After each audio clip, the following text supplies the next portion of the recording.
असं कसं काय बोलू शकतात की शिवांजली व्हिडिओ पोस्ट करते म्हणते 30 दिवस राहिले आणि माझ्याकडे गणपती डेकोरेशनची आयडिया नाहीये. शिवांजली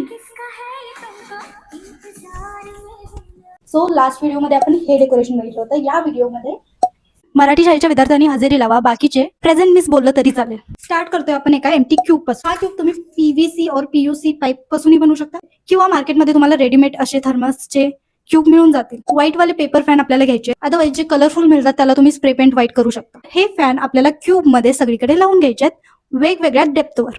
म्हणजे काही फॅन पुढे असतील, काही फॅन मागे, लाईक दिस.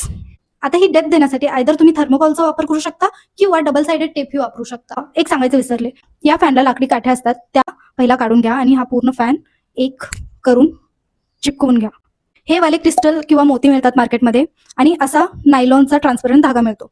आपल्याला याचे स्ट्रिंग तयार करायचे आहेत आणि ते स्ट्रिंग क्यूबच्या सिलिंगला लावायचे आहेत. लाईट्स आपल्याला लावायच्या आहेत, या वाल्या LED लाईट्स त्या पेपर फॅनच्या मागे करतायत, लाईक दिस.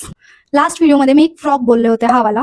ते फ्रॉक क्यूबच्या आतमध्ये ठेवायचे दोन्ही साईडला आणि तुमच्या आवडीची फुलं त्यामध्ये तुम्ही लावू शकता. आणि त्यानंतर सगळ्यात शेवटी आले आपले गणपती बाप्पा आणि हा लुक तयार होईल. बॅक आणि बंदिस्त असं डेकोरेशन नको असेल तर लेफ्ट आणि राईट वाली वॉल ओपन ठेवून त्याच्या फॅन्सच्या जागी तुम्ही क्रिस्टल लावू शकता, लाईक दिस. समजा तुम्हाला पांढरेवाले फॅन मिळालेच नाहीत किंवा ते कलर करता आले नाहीत कारण ते खूप जास्त फ्रॅजाईल असतात, तर आहे तसे फॅन जरी लावला तरी तुमचा हा वाला डेकोरेशन तयार होईल. नेक्स्ट लेक्चरला सगळ्यांनी प्रेझेंट राहायचंय.